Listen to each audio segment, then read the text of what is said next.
माथुर निवास। सुबह के 8 बज गए हैं, पर ये लड़की अभी तक नहीं उठी, कहते हुए नैना की माँ सुमन नैना के कमरे में जाती है और बेड पर अपनी बेटी को सोया देख वो उसके ऊपर एक बाल्टी पानी डाल देती है। कौन है, कौन? हड़बड़ाते हुए बेड पर सोई हुई लड़की एकदम से उठ जाती है। उसका चेहरा भीगा हुआ था और साथ ही उसका बिस्तर भी। उसने सामने अपनी माँ को देखा जो हाथ में बाल्टी लिए हुए उसे ही घूर रही थी। माँ, ये सब क्या था? ऐसे कौन उठाता है? नैना ने चिढ़ते हुए कहा। उसे उम्मीद नहीं थी कि उसकी माँ ऐसा कुछ करेगी। तभी सुमन जी कहती है, मैं उठाती हूँ ऐसे। अरे, सुबह के 8 बज गए हैं, अब तो उठ जा। भूल गई क्या आज हमें राजस्थान जाना है? इस पर नैना बेड से उठती हुई मुंह बनाकर बोली, कैसे भूल सकती हूँ? शादी मेरी दोस्त की है, पर यहाँ आप मेरी जान खाए बैठी है। कहकर वो अपने कपड़े निकालने लगी। सुमन जी ने कहा, बेटा जी, इसे जान खाना नहीं कहते हैं। जब तुम्हारी शादी होगी और तुम ससुराल में 8 बजे तक सोती रहोगी तब पता चलेगा। इस पर नैना अपने कमर पर हाथ रखकर बोली, क्या होगा? कम से कम वो लोग आपकी तरह मुझे बिस्तर पर तो नहीं नहलाएंगे ना, इतना काफी है मेरे लिए। इतना कहकर नैना बाथरूम में चली गई। सुमन जी बड़बड़ाते हुए नीचे आए। आजकल की लड़कियों को कितना भी समझा लो पर नहीं, इन्हें तो माँ ही गलत नजर आती है। माँ की सामने इनकी जुबान 10 हाथ की हो जाती है और सांस के सामने तो इनके मुंह से बोली ना फूटे। कहकर वो किचन में आती है। उन्हें ऐसे बड़बड़ करते देख नैना की पिता विनोद जी वहां आते हैं और टेबल पर बैठकर कहते हैं, आज चाय नाश्ता मिलेगा या बातों से ही पेट भरेगा? इस पर सुमन जी ने गुस्से में उनके आगे चाय और नाश्ता लेकर रखा और उनके बगल में बैठती हुई बोली, आप नैना को समझाते क्यों नहीं है? आखिर ऐसा कब तक चलेगा? लड़कियों का इतनी देर से उठना अच्छा नहीं होता। विनोद जी नाश्ता करते हुए उन्हें समझाते हुए कहते हैं, सुमन, नैना हमारी एकलौती बेटी है, हमारे आंगन की चिड़िया। माँ बाप के आंगन में चिड़िया अपनी मन चाही उड़ान भर लेती है, पर ससुराल, वहां जाकर तो उसे अपने पिंजरे को ही अपना घोंसला बनाना पड़ता है। इसलिए जब तक नैना यहाँ है, उसे वैसे रहने दो जैसा वो चाहती है। इस पर सुमन जी ने गहरी सांस ली और कुछ नहीं कहा। तभी वहां सीढ़ियों से उतरते हुए नैना आती है और अपने पापा को साइड से गले लगाकर कहा, पापा गुड मॉर्निंग, कहकर वो उनके बगल वाली सीट पर बैठ जाती है। इस पर विनोद जी थोड़ा हंसते हुए कहते हैं, बेटा जी, हमारी सुबह तो 5 बजे ही हो गई थी। फिलहाल यह गुड मॉर्निंग आपको मुबारक हो। उनकी बात सुनकर नैना सामने बैठी माँ को देखती है और कहती है, क्या इस भूखी लड़की को कुछ खाने मिलेगा? सुमन जी उठते हुए उसे ताने मारकर कहती है, सुबह सुबह मेरा सर खाने के बाद भी तुझे नाश्ता करना है? कहकर वो किचन में चली गई। नैना का मुंह बन गया। उसने पापा से धीरे से कहा, कभी कभी यह माँ कम अंग्रेजों के जमाने की जेलर ज्यादा लगती है। तभी सुमन जी उसका नाश्ता लाकर उसे देते हुए कहती है, जेल में आलू की पूड़ी और खीर नहीं मिलती है। आलू पूड़ी और खीर का नाम सुनकर नैना के होठों पर प्यारी सी मुस्कान आ जाती है। वो सुमन जी से बेहद खुशी से कहती है, माँ आप बेस्ट हो। कहकर वो नाश्ता करने लगती है। विनोद जी और सुमन जी उसे देखकर मुस्कुरा देते हैं। दोपहर के वक्त विनोद जी ने सुमन जी से कहा, सारा सामान गाड़ी में रखवा दिया है, अब हमें स्टेशन के लिए चलना चाहिए। जिस पर सुमन जी ने कहा, हाँ बस थोड़ी देर ऊपर। नैना अभी तक अपने कमरे से बाहर नहीं आई है। विनोद जी ने उससे कहा, तुम जाकर उसे लेकर आओ, तब तक मैं टैक्सी के पास जाता हूँ। कहकर विनोद जी आगे बढ़ जाते हैं। सुमन जी नैना के कमरे में जाते हुए खुद से बोलती है, यह नैना हर काम में इतनी देर क्यों लगाती है? कहकर वो नैना के कमरे का दरवाजा खोलती है तो देखती है नैना कमरे में खड़ी चुपचाप अपने कमरे को देख रही है। सुमन जी ने उससे कहा, नैना चल बेटा, तुम्हारे पापा बुला रहे हैं। उनकी बात सुनकर नैना अपने ख्यालों से बाहर आती है। नैना अपनी माँ के पास आती है और धीमी आवाज में कहती है, सॉरी माँ, देर हो गई। कहकर वो नीचे आती है। सुमन जी भी उसके साथ नीचे आते हुए कहती है, देर होना तेरी बचपन की आदत है। वही नैना पूरे घर को एक नज़र देखती है। उसे ऐसा लगने लगा जैसे वो अब यहाँ कभी नहीं आ पाएगी। वो अपने परिवार के साथ टैक्सी में बैठकर स्टेशन की तरफ निकल जाती है। करीब रात के 11 बजे वो राजस्थान आती है। उसने अपने पापा से कहा, देखने में तो राजस्थान काफी अच्छा लग रहा है। राजेंद्र अंकल ने यहाँ आकर काफी अच्छा किया। तभी विनोद जी कुछ कहते उससे पहले एक आवाज आई।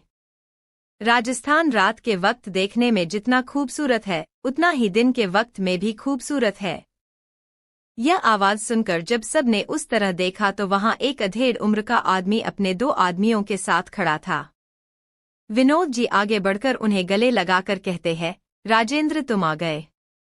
राजेंद्र जी ने उन्हें गले लगाकर कहा, मेरा दोस्त इतने सालों बाद मुझसे मिलने आया है तो उसे लेने में स्टेशन कैसे नहीं आता, कहकर वो विनोद से थोड़ा अलग हुआ। राजेंद्र जी ने सुमन को नमस्ते कर नैना की तरफ देखते हुए विनोद से कहा, विनोद, यह नैना है क्या? जिस पर विनोद जी हाँ में सर हिलाते हैं। राजेंद्र जी नैना को सर से पांव तक देखते हैं। वो काफी खूबसूरत थी। राजेंद्र जी ने नैना से कहा, बेटा, आपकी खूबसूरती के आगे तो हमारा राजस्थान फीका पड़ गया। जिस पर नैना मुस्कुरा देती है। इसके बाद राजेंद्र जी अपने आदमियों से उनका सामान लेने को कहते हैं और सभी को अपने साथ गाड़ी में लेकर चलते हैं। नैना कार में बैठे हुए खिड़की से बाहर देख रही थी। वहां काफी शांति थी। तभी अचानक एक गोली चलने की आवाज आई, जिससे विनोद जी और सुमन जी घबरा गए और नैना उसने तो अपने कान बंद कर लिए। विनोद जी ने राजेंद्र जी से पूछा, यह कैसी आवाज है? जिस पर राजेंद्र जी, जिनके चेहरे पर डर और पसीने की बूंदें आ गई थी, उन्होंने अटकते हुए कहा, शायद कोई इस वक्त शिकार के लिए निकला होगा। तुम चिंता मत करो, यहाँ तो यह सब चलता है। विनोद जी ने अपना सर हिला दिया था। वही नैना ने खिड़की से बाहर देखा कि तभी उसे एक घोड़े पर सवार एक आदमी की परछाई दिखाई दी, जिसने अपने हाथ में बंदूक पकड़ा हुआ था। नैना उस आदमी को बड़े गौर से देख रही थी, पर वो उसका चेहरा देख नहीं पाई। उसके जाने के बाद नैना ने खुद से कहा, पता नहीं कौन है जो इतनी रात गए शिकार कर रहा है। कुछ देर बाद वो सभी राजेंद्र के घर पहुंचे। रात बहुत हो गई थी और सफ़ की थकान को ध्यान में रखकर राजेंद्र जी की पत्नी ने उन्हें सबसे पहले खाना दिया और उनका तैयार किया हुआ कमरा उन्हें दिखाया। नैना तो बिस्तर देखकर ही सो गई। वहीं दूसरी तरफ घने जंगल में एक आदमी की लाश पड़ी थी और उसके आसपास कुछ लोग खड़े थे। तभी एक आदमी ने उनसे कहा, अब इसे कहाँ ठिकाने लगाना है? दूसरे ने कहा, सरकार का हुक्म है, इसे ऐसी जगह ठिकाने लगाना है कि चाह कर भी उसे कोई ढूंढ ना पाए। तभी कुछ सोचकर एक ने कहा, तो क्यों ना इसे शेरा को दे दे। उसकी बात सुनकर बाकी के आदमी मुस्कुराने लगे। उन्होंने ने घने जंगल में बने खुफिया तहखाने को खोला और उस लाश को लेकर नीचे पहुंचे। वहां कई सारे जेल खाने थे, जहां कई सारे जानवर रखे हुए थे। उन आदमियों से उस लाश को शेर के पिंजरे में डाल दिया। वो भूखे शेर उस लाश को पाते ही उस पर टूट पड़े। जैसे वो काफी समय से भूखे हो, वो आदमी तहखाने से बाहर आए और जंगल से बाहर आकर अपनी जीप में बैठ गए। तभी एक ने कहा, यार अध्ययन, तुम्हें क्या लगता है हुकुम सा ने इसे मारकर सही किया? इस पर अध्ययन ने गाड़ी चलाते हुए कहा, बाली भाई सा सब कुछ सहन कर सकते हैं, पर गद्दारी कभी नहीं। क्या जरूरत थी उसे भाई का माल बदलने की? असली माल के जगह नकली माल रखकर वो भाई सा को बदनाम करना चाहता था। उसकी बात सुनकर बाली ने अपना सर हिला दिया। तभी बाली ने अपने बगल वाले आदमी से पूछा, मिराक्ष तुम इतने चुपचाप क्यों हो? जिस पर मिराक्ष ने उससे कहा, कल से भाई सा की शादी की तैयारी शुरू होने वाली है, बस उसके बारे में सोच रहे थे, काम बढ़ जाएगा। जिस पर बाली ने मिराक्ष से कहा, कहो तो तुम्हारी थकान अभी मिटा देते हैं, कहकर उसने जीप के नीचे से 2 शराब की बोतल निकाली। मीराक्ष के होठों पर मुस्कान आ गई। अध्ययन ने अपना सर पकड़ते हुए कहा, यह लोग जरूर डांट खाएंगे, कहकर उसने गाड़ी की स्पीड बढ़ा दी। मीराक्ष ने अध्ययन से कहा, आराम से चलाओ, हम इतनी जल्दी नहीं जाना चाहते हैं। जिस पर अध्ययन ने कहा, भाई सा ने जल्दी आने को कहा था, भूलो मत। उसकी बात सुनकर मीराक्ष और बाली का मुंह बन गया। उन्होंने शराब की बोतल वापस रख दी। कुछ देर बाद जीप एक बड़ी हवेली के बाहर आकर रुकी। वो लोग उतरकर अंदर जाने वाले थे कि तभी उनके सामने एक हट्टा कट्टा आदमी आकर खड़ा हुआ। उसे देखकर बाली, मीराक्ष और अध्ययन एकदम से डर गए। उस आदमी के चेहरे पर कोई भाव नहीं थे। उसकी आंखों में कठोरता साफ दिखाई दे रही थी। उसका हैंडसम चेहरा इस वक्त डरावना लग रहा था। जिस पर बाली ने उससे कहा, हुकुम सा आप। जिस पर हुकुम सा की नजर बाली पर गई और उन्होंने भारी आवाज में पूछा, क्या किया उस लाश का? जिस पर अध्ययन ने उससे कहा, भाई सा आप फिक्र ना करे, वो अब हमारे शेरा का भोजन बन चुका है। जिस पर हुकुम सा ने अपना सर हिलाया। तभी मीराक्ष ने उससे कहा, भाई आप अब तक जाग रहे हैं। इस पर हुकुम सा ने उससे घूर कर पूछा, तुम्हें कोई दिक्कत? जिस पर मीराक्ष ने थोड़ा डरते हुए मुस्कुरा के कहा, भाई सा कल से आपकी शादी की तैयारी शुरू हो रही है। ऐसे में आपका इस तरह जागना, आंखों के नीचे काले घेरे आ जाएंगे और शादी में दूल्हे की फोटो अच्छी नहीं आएगी। यह कहकर उसने अपने दांत दिखा दिए। इस पर अध्ययन और बाली एकदम खामोश थे। वही हुकुम सा का चेहरा कठोर हो गया था। वो मीराक्ष को बोलने के लिए अपना मुंह खोलने वाला था कि तभी किसी ने उसका नाम लेकर उसे पुकारा, अबीर सिंह शेखावत। आवाज सुनकर और कदमों की आहट सुनकर सब ने उस तरफ देखा जहां एक अधेड़ उम्र का आदमी उनकी तरफ आ रहा था। अबीर ने उस आदमी से कहा, ताऊसा आप यहाँ? इस पर ताऊसा ने कहा, हाँ मैं यहाँ। और अब तुम सब यहाँ क्या कर रहे हो? अंदर जाओ, कल सुबह से बहुत काम करने हैं। और अबीर, मीराक्ष सही कह रहा है, तुम्हें क्या जरूरत है इस तरह जागने की? जिस पर मीराक्ष के होठों पर मुस्कान आ गई कि उसका साथ देने के लिए वहां उसके बापू सा मौजूद है। मीराक्ष ने अपने बापू सा के पैर छुए और अंदर जाकर कहा, गुड नाइट बापू सा और भाई सा, कहकर वो अंदर चला गया। अध्ययन और बाली भी चले गए। उनके जाने के बाद अबीर ने अपने ताऊसा से कहा, ताऊसा आप जानते हैं कि मुझे इस शादी से कोई फर्क नहीं पड़ता है, फिर भी आप हर बार। उसकी बात काटते हुए ताऊसा ने कहा, अबीर तुम्हें फर्क नहीं पड़ता, पर घरवालों को फर्क पड़ता है। अबीर ने बिना किसी भाव के कहा, तो इसलिए घरवालों की खुशी के लिए शादी कर रहे हैं, वरना हमारे लिए ये एक समझौता है। ताऊसा ने समझाते हुए कहा, जिंदगी तुम्हें एक मौका दे रही है और समझौते पर बनाया हुआ रिश्ता ज्यादा दिन तक नहीं टिकता। समझौते पर बनाया हुआ घर घर नहीं मकान होता है, ईंट पत्थर का मकान। इतना कहकर ताऊसा वहां से चले गए। अबीर वही खामोश खड़ा रह गया। उसने आसमान में चांद को देखा और फिर अपने कमरे में चला गया। अगली सुबह राजेंद्र जी के घर पर आज बड़ी चहल पहल थी। सभी उनकी बेटी की शादी की तैयारियों में जुट गए थे। राजेंद्र जी ने विनोद जी से कहा, विनोद तू क्यों परेशान हो रहा है? तू कल ही तो आया है। जिस पर विनोद जी ने कहा, अरे राजेंद्र, तेरी बेटी भी तो मेरी बेटी की तरह ही है और मुझे खुशी होगी उसकी शादी में इस तरह काम करके, कहकर वो मेहमानों के आवभगत में लग गए। राजेंद्र जी के होठों पर मुस्कान आ गई।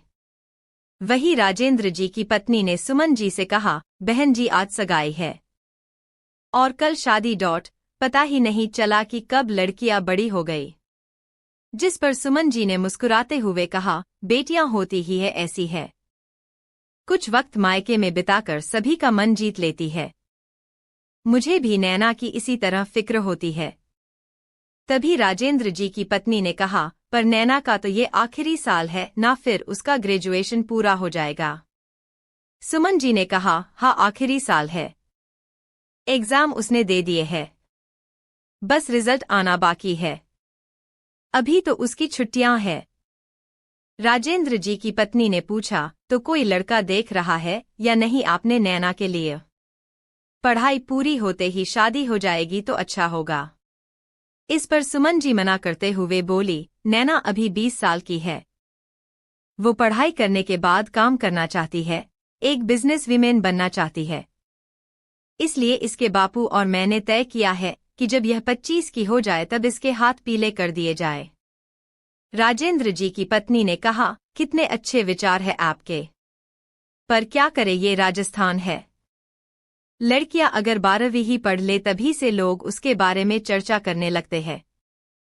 इसलिए तो रजनी की पढ़ाई पूरी होते ही उसकी शादी हो रही है। रजनी के कमरे में सभी लड़कियां रजनी को उसकी सगाई के लिए तैयार कर रही थी।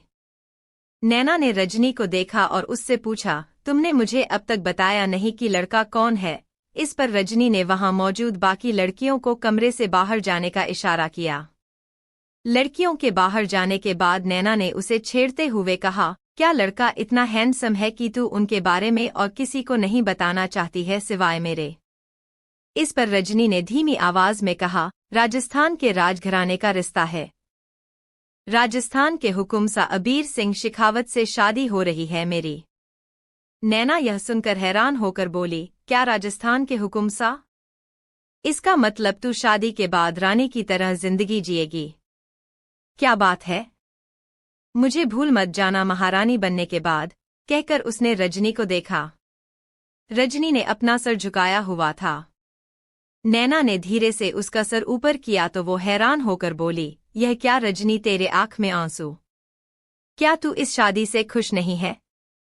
इस पर रजनी उससे लिपटकर रोने लगी। नैना समझ गई कि रजनी इस शादी से खुश नहीं है। नैना रजनी से चिंता करते हुए पूछती है, रज्जो, क्या बात है? क्या तुझे लड़का पसंद नहीं है? इस पर रजनी ने उससे कहा, हम किसी और को चाहते हैं। यह सुनकर नैना हैरान हो गई। तो फिर तूने यह बात अंकल को क्यों नहीं बताई? नैना ने रजनी से परेशान होकर पूछा, अगर तू बता देती तो बात यहाँ तक नहीं पहुँचती। नैना ने रजनी को समझाया। जिस पर रजनी रोते हुए बोली, नहीं बाबा नहीं माने, क्योंकि वो लड़का दूसरे बिरादरी का है। बिरादरी? रज्जो, आजकल बिरादरी कौन देखता है? जात पात का जमाना तो गया, नैना ने कहा। रज्जो सुबकते हुए बोली, वो तुम्हारे शहरों में होता है, पर यह राजस्थान की जमीन है, जहां सालों से पुरखों के परंपरा और रीति रिवाज ही माने जाते हैं। नैना ने जब यह सुना तो उसे हैरानी हुई कि आज के जमाने में लोग ऐसे बातों का पालन करते हैं। रज्जो बोली, नैना हमसे यह ना होगा, हम यह शादी नहीं करना चाहते हैं, प्लीज कुछ करो। नैना और परेशान हो गई, भला वो कैसे मदद कर सकती है। नैना ने उसे समझाते हुए कहा, रज्जो अब कुछ नहीं हो सकता। यह बात अब 4 दीवारी के आगे पहुंच गई है, जहां दहलीज पर तुम्हारे बाबा की पगड़ी है। क्या तुम शादी से मना करके इस पगड़ी की इज्जत उछलना चाहती हो? रज्जो ने रोते हुए अपना सरनामे हिलाया। तो नैना ने उसके आंसू पोंछे और उससे कहा, कभी कभी जिनसे हम प्यार करते हैं उनके लिए नहीं, बल्कि जो हमसे प्यार करते हैं उनके लिए त्याग करके देखो। रज्जो कुछ ना बोली। वो समझ गई थी कि यहाँ कोई उसका नहीं है। शेखावत भवन में देव की कहा है आप, कहते हुए ताऊसा ने उन्हें आवाज दी। तभी सीढ़ियों से अधेड़ उम्र की महिला अपने हाथ में पूजा की थाल लेकर आई। उन्हें देखकर ताऊसा ने कहा, देवकी जी क्या है? यहाँ कोई नजर क्यों नहीं आ रहा है? आज सगाई है और सब आखिर है कहा। देवकी जी ने कहा, बस ठाकुर सा शांत हो जाइए। और रही बात सब की तो सब अबीर के रूम में है। ताऊसा मुंह बनाकर बोले, वो सब अबीर के रूम में क्यों है? शादी अबीर की है ना कि उन सब की। जिस पर देवकी जी हल्का सा हंसकर बोली, क्या ठाकुर सा आप भी? वो सब तो अबीर को तैयार कर रहे हैं, पहले हमें मंदिर में जाना है, उसके बाद सगाई के लिए उनके घर।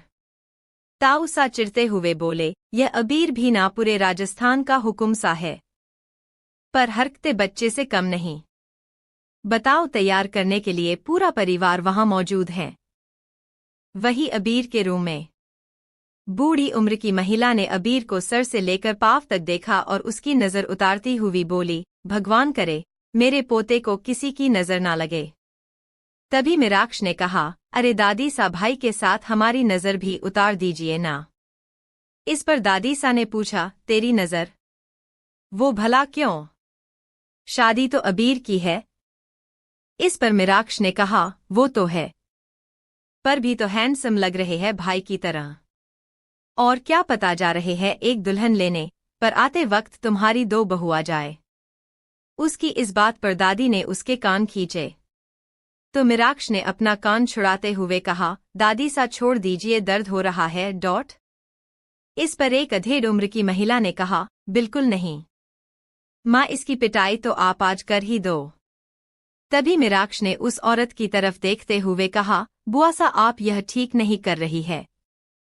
दादी सा ने मिराक्ष के कान छोड़ते हुए केतकी कहा, मिराक्ष सही कह रहा है, बल्कि मैंने तो इसके कान इसलिए खींचे क्योंकि इसने यह आइडिया मुझे पहले नहीं दिया, वरना आज सब की शादी एक साथ हो रही होती। अध्ययन ने अबीर की तरफ देखा जो कब से उन सब की बातें सुनकर बोर हो रहा है।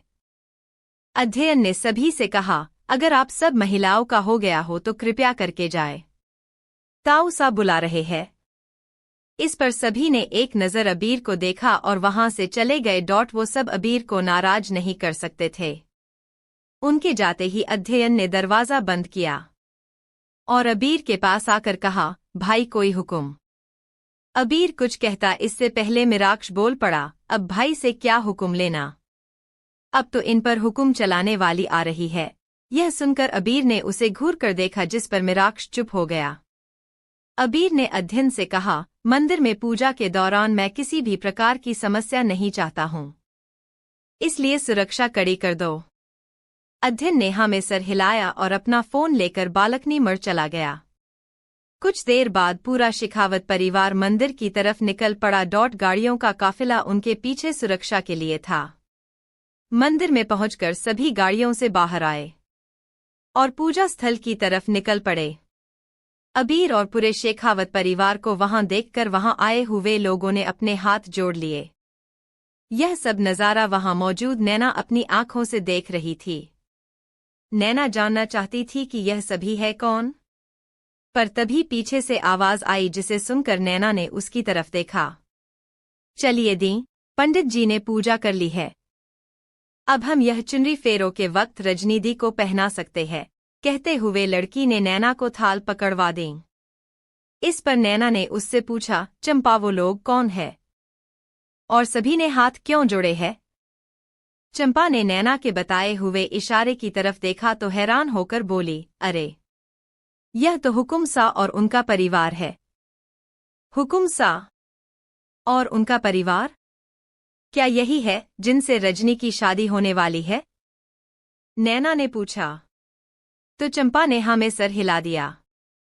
नैना यह सुनकर उस तरफ देखने लगी कि आखिर कौन है जिससे रजनी की शादी हो रही है, पर नैना भीड़ में कुछ देख ना पाई। जिसके बाद नैना और चंपा जा रहे थे कि तभी वहां कुछ लोग सीटी बजाने लगे। नैना और चंपा ने उस तरह देखा, कुछ लोग जीप्सी में बैठकर नैना को देखकर उसे छेड़ रहे थे। नैना उन्हें इग्नोर कर आगे बढ़ने लगे। तभी सिटी की आवाज गानों में बदल गई, अरे लाल दुपट्टे वाली तेरा नाम तो बता। नैना ने धीरे से चंपा से कहा, यह तुम्हारे यहाँ काले कौवे ऐसे ही फड़फड़ाते हैं क्या? चंपा ने धीरे से घबराकर कहा, हमें जल्दी चलना चाहिए। उसने इतना कहा ही था कि तभी वहां एक गुंडा आ ही गया। उसने नैना को ऊपर से नीचे तक देखते हुए कहा, लगता है आप यहाँ की नहीं है। इस पर नैना उसके बगल से होकर जाने लगी तो उसने उसका रास्ता रोकते हुए कहा, इतनी भी जल्दी क्या है? जाते जाते अपना नाम तो बता दीजिए। नैना एक बार उसके बगल से होकर जाने लगी तो उस आदमी ने उसके गर्दन से उसका स्कार्फ ले लिया और गाने लगा। नैना ने इस वक्त जीन्स टॉप पहना था और गले में स्कार्फ डाला हुआ था, पर अब जब उस आदमी ने उसका स्कार्फ लिया तो नैना गुस्से में पीछे पलटकर एक तमाचा उसे लगा देती है। यह तमाचा पड़ते ही वहां माहौल में एकदम शांति आ जाती है। उस आदमी का चेहरा एक तरह झुका हुआ था। सभी ने उस तरफ देखा। नैना ने उसके आगे चुटकी बजाते हुए कहा, अब पता चल गया मेरा नाम। कहकर उसने अपना स्कार्फ उसके हाथ से लिया और आगे बढ़ने लगी तो उस गुंडे ने उसका हाथ पकड़ लिया। नैना थाली चंपा को पकड़वाते हुए उसे जाने का इशारा करती है। चंपा डरते हुए थाली लेकर दूर होती है।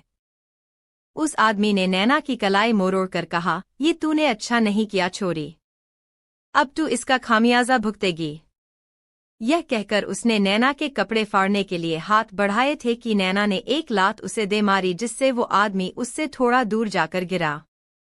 वही पूजा में पंडित जी ने अबीर से कहा, अब आप नदी में जाकर स्नान कर लीजिए और 3 बार डुबकी लगाकर सूरज देवता को जल समर्पित कीजिए।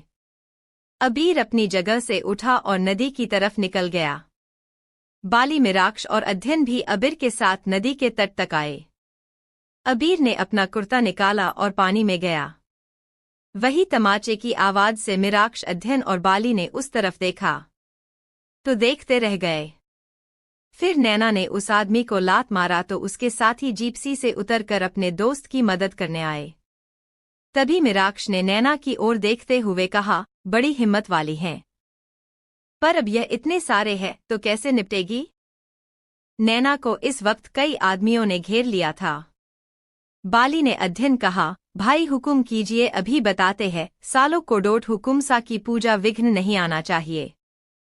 अध्ययन ने उन दोनों से कहा, नहीं, हम यहाँ भाई सा के लिए आए हैं। जब तक स्नान पूरा नहीं हो जाता, पूजा संपन्न नहीं हो जाती, हम में से कोई अस्त्र शस्त्र का उपयोग नहीं कर सकता। कहकर वो भी नैना को देखने लगा।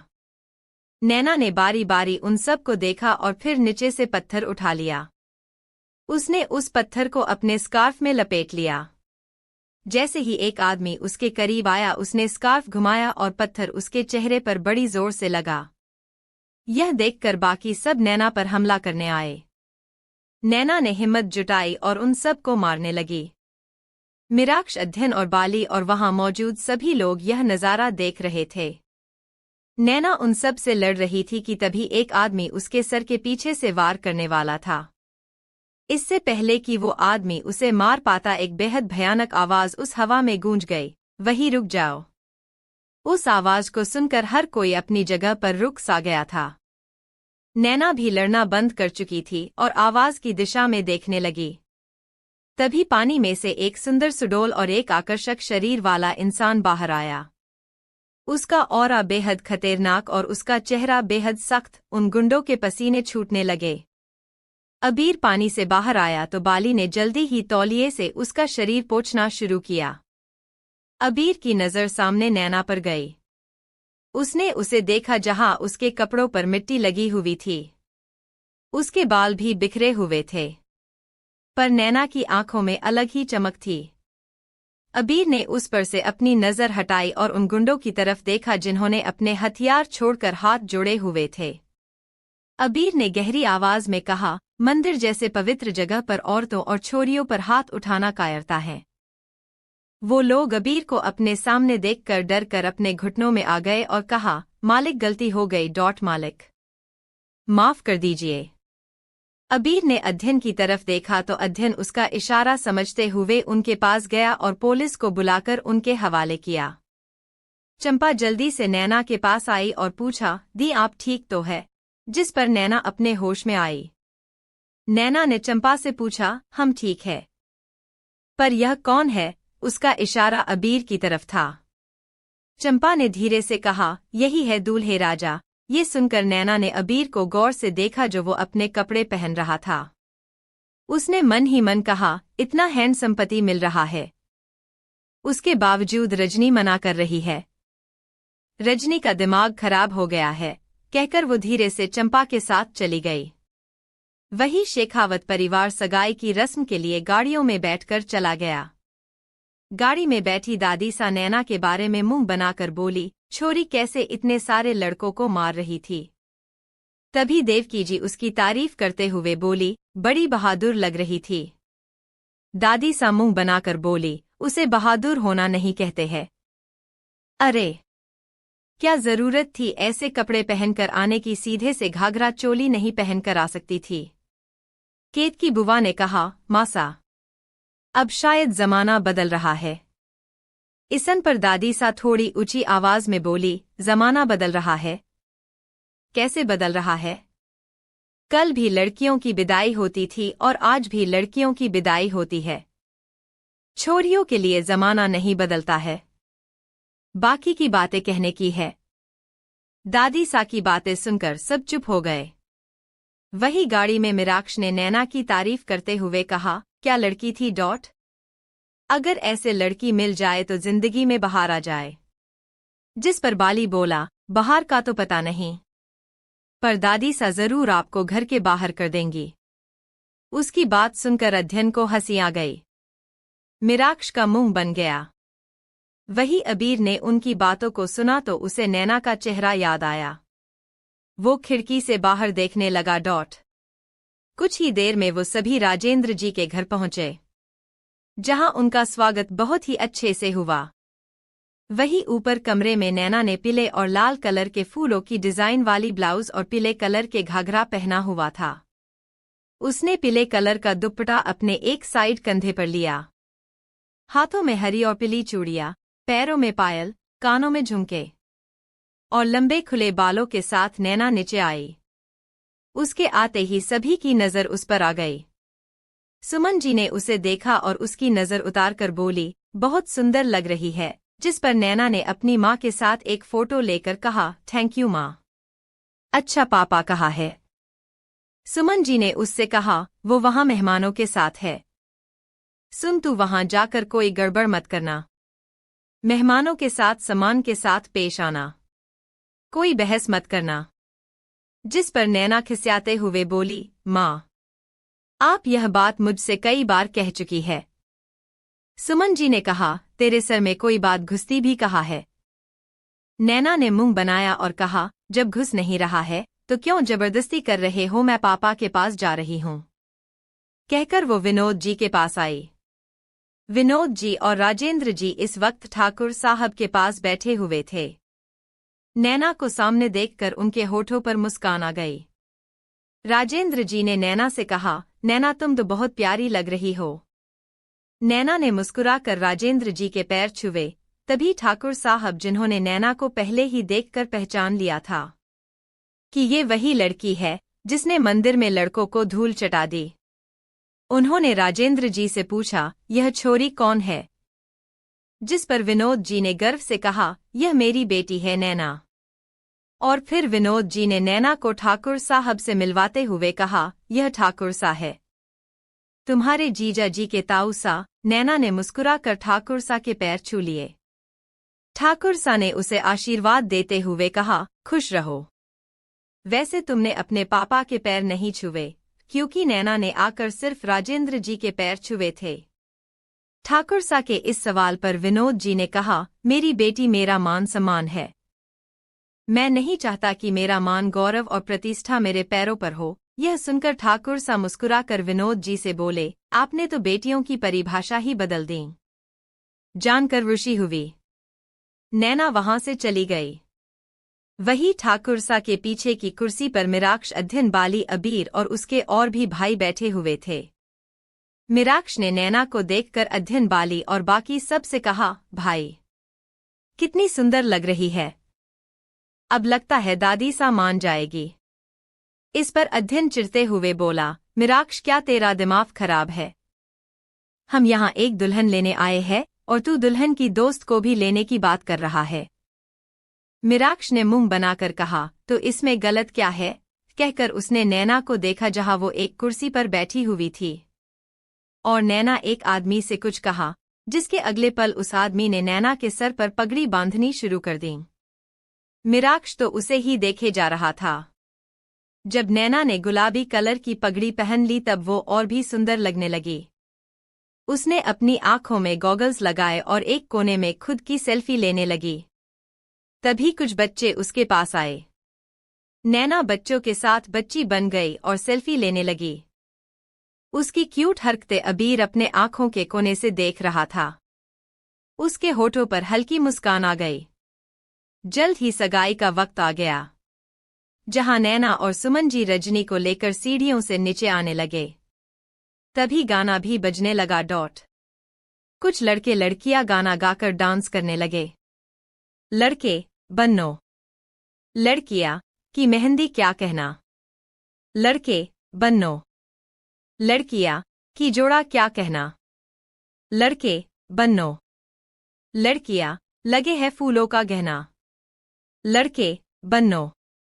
लड़कियां, की आंखें कजरारी। लड़के, बन्नो।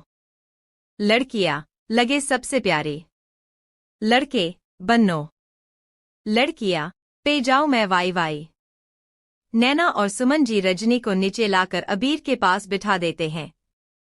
तभी पंडित जी सगाई की रस्म शुरू कर देते हैं। वही मीराक्ष ने नैना को मुस्कुरा कर देखा और आगे बढ़कर गाने लगा। हो 6। म्यूजिक। नैना और सभी परिवार वालों का ध्यान उस पर आ जाता है। बाली और अध्ययन तो मुंह खोले मीराक्ष को देखने लगे। मीराक्ष ने आगे गया। बन्नों की सहेली रेशम की डोरी। म्यूजिक। नैना ने मीराक्ष को देखा तो मीराक्ष ने उसे आंख मारी, जिससे नैना को पता चल गया कि यह उसके लिए था। छुप छुप के शर्माए देखे देखे चोरी चोरी। नैना ने उसे आंखें छोटी करके देखा, पर मीराक्ष बाकी लड़कों के साथ डांस करते हुए आगे गाता है। बन्नों की सहेली रेशम की डोरी। छुप छुप के शर्माए देखे देखे चोरी चोरी। ये माने या ना माने, मैं तो इस पर मर गया। ये लड़की, हाय अल्लाह, हाय हाय रे अल्लाह। म्यूजिक। नैना सभी लड़कियों को अपने पास इशारा करती है और उनके आने के बाद गाना गाकर डांस करने लगती है। बाबुल की गालियां ना छड़ के जावा, पागल दीवाना इसको समझाना। 2 देखो जी, देखो यह तो मेरे पीछे पड़ गया। ये लड़का, हाय अल्लाह, हाय हाय रे अल्लाह। पंडित जी ने पूजा कर दी थी और अब अबीर और रजनी ने एक दूसरे को अंगूठी पहनाई। सभी लोगों ने तालियां बजाई। मीराक्ष आगे गाता है। लब कहे ना कहे बोलती है नजर, प्यार नहीं छुपता यार छुपाने से। बच्चे मस्ती में गाते हैं। प्यार नहीं छुपता यार छुपाने से। नैना गाती है। हर रूप घूंघट में हो तो सुहाना लगे, बात नहीं बनती यार बताने से। मीराक्ष नैना के पास आकर, यह दिल की बातें दिल ही जाने या जाने खुदा। ये लड़की, हाय अल्लाह, हाय हाय रे अल्लाह। 2 नैना मुस्कुराकर मीराक्ष को देख रही होती है कि वहां से अबीर गुजर रहा था कि नैना उससे टकरा गई और अबीर ने उसे गिरने से संभाल लिया। सजना। नैना और अबीर एक दूसरे को देख रहे थे। अबीर ने अपनी आंखें सिकोड़ी और वहां से चला गया। नैना उसे जाते देखती रह गई। तभी मीराक्ष ने आकर उसका हाथ पकड़ा और उसे लेकर आगे आया कि तभी नैना ने अपना हाथ मीराक्ष से छुड़ाते हुए आगे गया। मांगने से कभी हाथ मिलता नहीं, जोड़ियां बनती है पहले से सबकी। सारे बच्चे मस्ती में गाते हैं। जोड़ियां बनती है पहले से सबकी। मीराक्ष गाता है। हो लेके बारात घर तेरे आऊंगा मैं, मेरी नहीं ये तो मर्जी है रब की। नैना उसके साथ डांस करते हुए कहती है, अरे जा रे जा, ये झूठी मुठी बातें ना बना। ये लड़का, हाय अल्लाह, हाय हाय रे अल्लाह। 2 मीराक्ष उसके साथ गाता है। बन्नों की सहेली रेशम की डोरी। छुप छुप के शर्माए देखे देखे चोरी चोरी। नैना गाती है। बाबुल की गालियां ना छड़ के जावा, पागल दीवाना इसको समझाना। मीराक्ष उसका हाथ पकड़ उसे गोल घुमाते हुए, ये माने या ना माने, मैं तो इस पर मर गया। यह लड़की। म्यूजिक। ये लड़की, हाय अल्लाह, हाय हाय रे अल्लाह। ये लड़का, हाय अल्लाह, हाय हाय रे अल्लाह। 4 और इसी के साथ नाच गाना बंद होता है। अध्ययन ने अबीर से शिकायत करते हुए कहा, भाई सा आप मीराक्ष को कुछ बोलते क्यों नहीं? इस पर अबीर ने लाचारी से कहा, घरवालों ने मेरी सुनी है क्या? जो मिराक्ष मेरी बात मानेगा। अध्ययन चुप हो गया। अबीर की बिना मर्जी की शादी हो रही है, इसलिए वो इतना नाराज है। यह बात अध्ययन समझता था। वही नैना मिराक्ष के पास गई और उसके आगे हाथ बढ़ाकर कहा, हिलो मैं नैना, दुल्हन की दोस्त। मिराक्ष ने देखा कि नैना खुद उससे मिल रही है, तो उसने भी मुस्कुराकर हाथ मिलाते हुए कहा, हेलो, मैं मिराक्ष, दूल्हे का छोटा भाई। नैना ने उससे अपना हाथ छुड़ाते हुए बोला, मिस्टर मिराक्ष, आप काफी अच्छा डांस कर लेते हैं। मिराक्ष ने उससे कहा, आप सिर्फ हमें मिराक्ष कहिए ना, फॉर्मेलिटी निभाने की क्या जरूरत है। अब तो रिश्ता जुड़ गया है हमारा, कहकर वो दांत दिखाने लगा। नैना ना समझी में बोली, जी, मैं कुछ समझी नहीं। तभी अध्ययन और बाली वहां आए। बाली ने बात को संभालते हुए कहा, इनके कहने का मतलब है कि भाई सा और भाभी सा का रिश्ता जुड़ गया है, ना तो उस रिश्ते से हम हुए रिश्तेदार।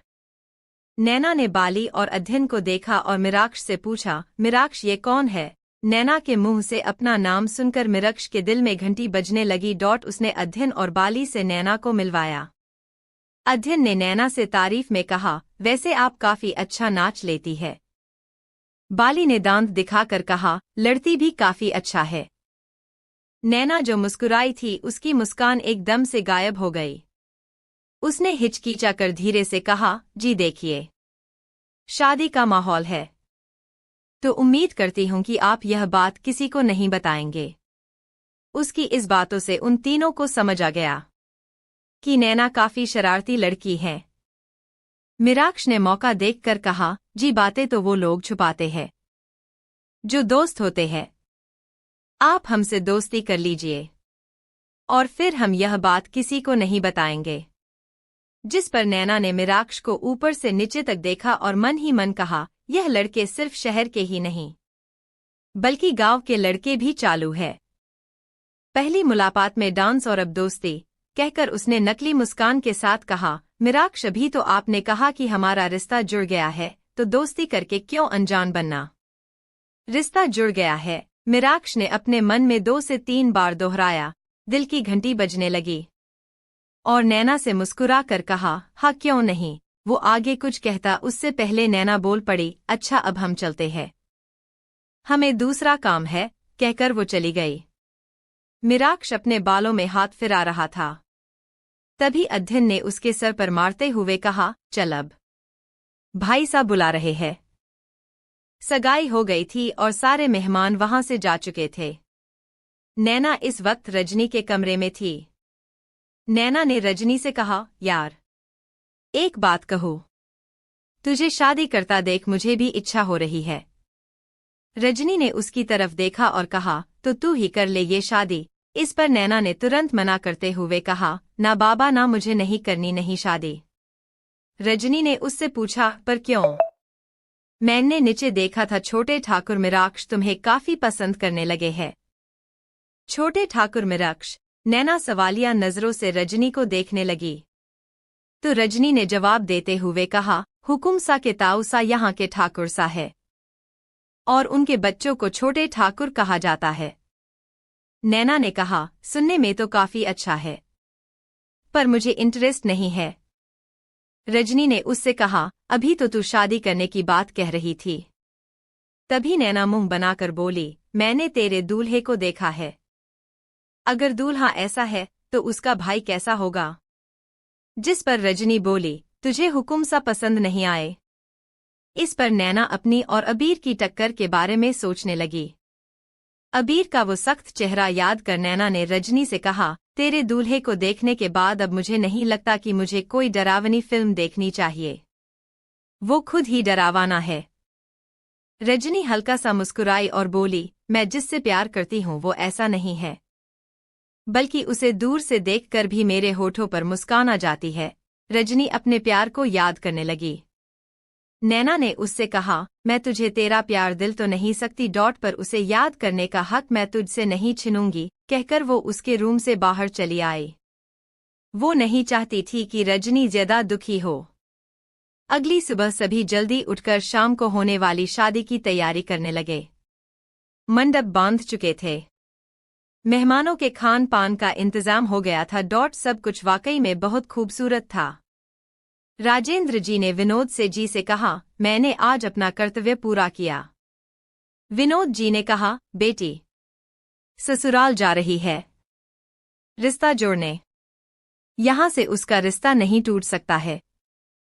शाम हो गई थी और सभी मेहमान गाजे बाजे के साथ दरवाजे पर आए। नैना बाकी सभी लड़कियों के साथ छत पर बारतियों के ऊपर फूल बरसाते हुए उन्हें देख रही थी। तभी मीराक्ष बारतियों के आगे जो नाच रहा था उसकी नजर छत पर गई। वो नैना को देखता ही रह गया। नैना ने मीराक्ष को देखा और नीचे आ गई।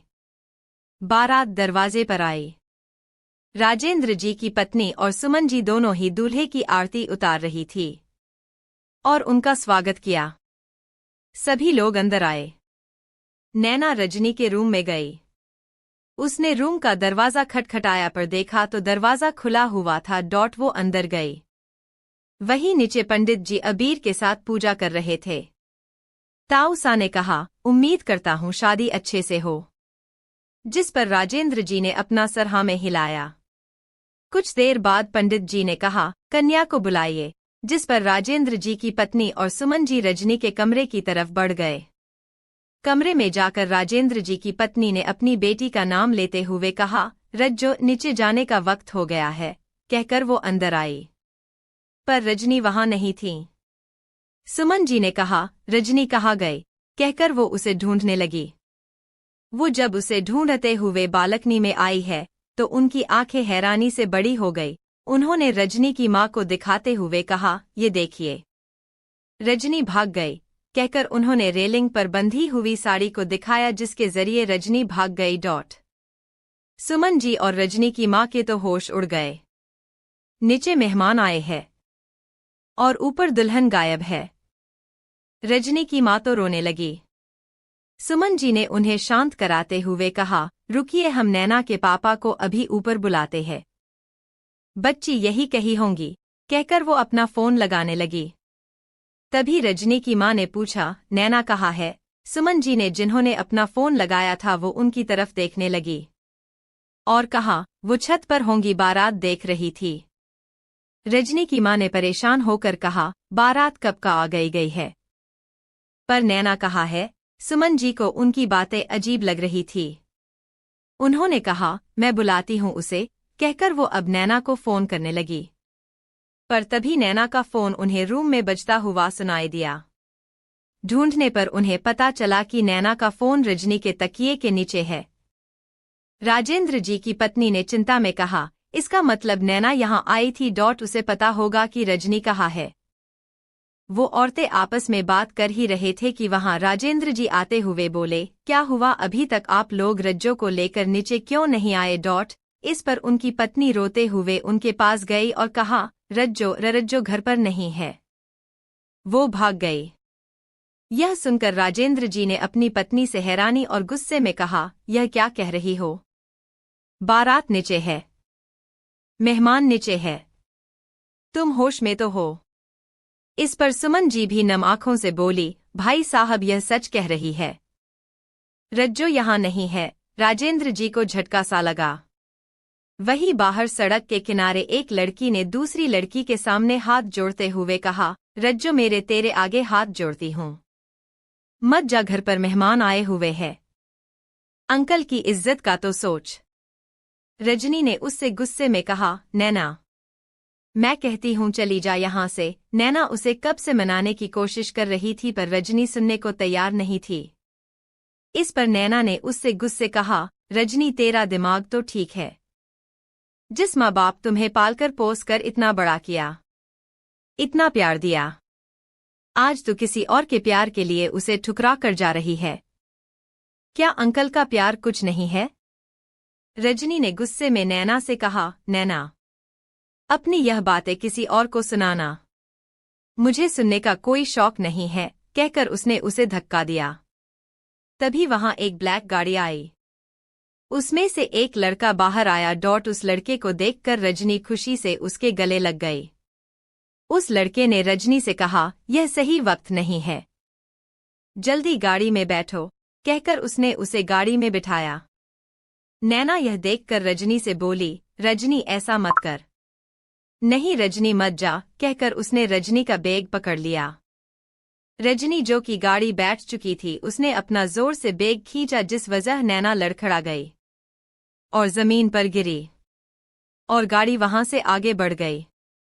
नैना ने हिम्मत जुटाकर खुद को खड़ा किया और आवाज देते हुए बोली, रजनी मत जा, पर रजनी वहां से जा चुकी थी।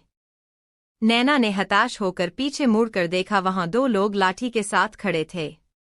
नैना ने उनसे पूछा, कौन हो तुम लोग? तभी पीछे से बाली ने आते हुए कहा, हम बताते हैं, पहले आप हमारे साथ चलिए, कहकर वो उसे राजेंद्र जी के घर लेकर आया। नैना आंखों में आंसू लिए घर में आई तो देखा सभी उसे ही देख रहे थे। वही ताऊसा एक कुर्सी पर पैर चढ़ाकर बैठे हुए थे। वहां आए लोग जो हुकुम सा का सम्मान करते थे, पर दुल्हन भागने के वजह से वो उनका अपमान कर रहे थे। भला ताऊसा अपमान कैसे सह लेते? यह उनका अपना राजस्थान है। राजेंद्र जी और उनकी पत्नी सर झुकाकर खड़े थे, उनकी आंखों में आंसू थे। नैना ने दूसरी तरफ देखा, वहां उसके माँ बाप खड़े थे। नैना वहां भागकर जाने लगी तो दो आदमी उसके आगे आ गए। विनोद जी ने नैना को देखकर तड़प कर कहा, नैना। नैना ने भी अपने पापा को बुलाया, पापा। तभी आवाज आई, बहुत प्यार है बाप बेटी में। नैना ने आवाज सुनकर पीछे मुड़कर देखा, जहां ताऊसा अपनी कुर्सी से खड़े हुए। उन्होंने राजेंद्र जी को धमका कर कहा, देखो संबंधी जी, सीधे तरीके से बता दो कि लड़की कहाँ है, वरना अंजाम अच्छा नहीं होगा। इस पर राजेंद्र जी ने उनके आगे हाथ जोड़कर कहा, हम सच में नहीं जानते हैं, कहकर वो रोने लगे। तभी ताऊसा ने बाली को आवाज देते हुए कहा, बाली, बाहर क्या हुआ था? जिस पर बाली आगे आते हुए झुककर बोला, मालिक। यह लड़की नैना दुल्हन को भगाने में मदद कर रही थी। यह सुनकर वहां सब जगह कानाफुंसी होने लगी। सभी की नजरें एक बार फिर नैना पर आ टिकी। नैना ने मना करते हुए कहा, नहीं, मैंने कुछ नहीं किया है, बल्कि हम तो उसे रोकने। उसने इतना ही कहा था कि ताऊसा अपना हाथ ऊपर किया, जिससे नैना चुप हो गई। विनोद जी ने रोते हुए कहा, मुझे अपनी बेटी पर पूरा भरोसा है, वो ऐसा नहीं कर सकती है। नैना ऐसा नहीं कर सकती है। ताऊसा ने उनसे बाली की तरफ इशारा करते हुए कहा, ये मेरे साथ बचपन से वफादार है, इसने मुझे कभी धोखा नहीं दिया, तो भला मैं तुम पर भरोसा क्यों करूं? ताऊसा ने बाली की बात का विश्वास किया। विनोद जी कुछ बोलने के लिए आगे बढ़े कि तभी ताऊसा ने गरजते हुए कहा, आप लोगों ने हमारा अपमान किया है और इसकी कीमत आपको चुकानी होगी। राजेंद्र जी ने कहा, मतलब आप कहना क्या चाहते हैं? ताऊसा ने कड़क शब्दों में कहा, बारात लेकर आए थे, दुल्हन को लेकर जाने, तो अब वही होगा। अब उसकी यह जगह दुल्हन होंगी ये लड़की, कहकर नैना की तरफ इशारा किया, जिससे सभी की आंखें हैरानी से बड़ी हो गई। इस पर विनोद जी आगे आकर हैरानी से बोले, यह क्या बकवास कर रहे हैं आप होश में भी तो है। ये मेरी बेटी है, कोई सामान नहीं जिसका सौदा आप कर रहे हैं कि एक नहीं तो दूसरी सही। तभी सुमन जी ने भी मना करते हुए कहा, हाँ नैना हमारी बेटी है, आप बिना हमारी मर्जी के कुछ नहीं कर सकते हैं। ताऊसा ने बिना किसी भाव के कहा, मैं क्या कर सकता हूँ क्या नहीं, अभी पता चल जाएगा, कहकर उन्होंने अपने आदमियों को इशारा किया, जिससे इशारा समझते ही उनके आदमियों ने बड़ी बड़ी बंदूकें निकालकर राजेंद्र जी और उनकी पत्नी पर तान दी, और विनोद जी और सुमन जी भी बंदूक की नोक का निशाना बन गए। यह देखकर नैना एक बार फिर से अपने माँ पापा के पास जाने की कोशिश की, पर कोई फायदा नहीं हुआ। उसने ताऊसा के आगे आकर कहा, आप प्लीज उन्हें छोड़ दीजिए, उनकी कोई गलती नहीं है। ताऊसा ने अपनी मूंछों पर ताव देते हुए कहा, इन्हें एक ही शर्त पर छोड़ा जाएगा। नैना ने घबराते हुए कहा, कैसी शर्त? ताऊसा ने उसे गौर से देखा और कहा, पहली की तू कबूल कर कि तूने लड़की को भगाने में मदद की है, और दूसरी की तू मंडप में बैठेगी। ये सुनकर नैना के पैरों के तले जमीन खिसक गई। नैना ने पीछे अपने माँ बाप की तरफ देखा जो उसे ना कहने को कह रहे थे। विनोद जी ने उसे ढाढ़स बंधाकर कहा, नैना चाहे कुछ भी हो जाए गलत के आगे झुकना नहीं। सुमन जी ने भी विनोद जी का साथ देकर कहा, चाहे हमारी जान ही क्यों ना चली जाए, पर यह शादी मत करना। अपने माँ बाप को ऐसे रोते बिलखते देख नैना के दिल में सुइयां चुभने लगी। तभी ताऊसा ने अपने आदमियों को ऑर्डर देते हुए कहा, जाओ जाकर इन्हें कमरे में बंद कर दो।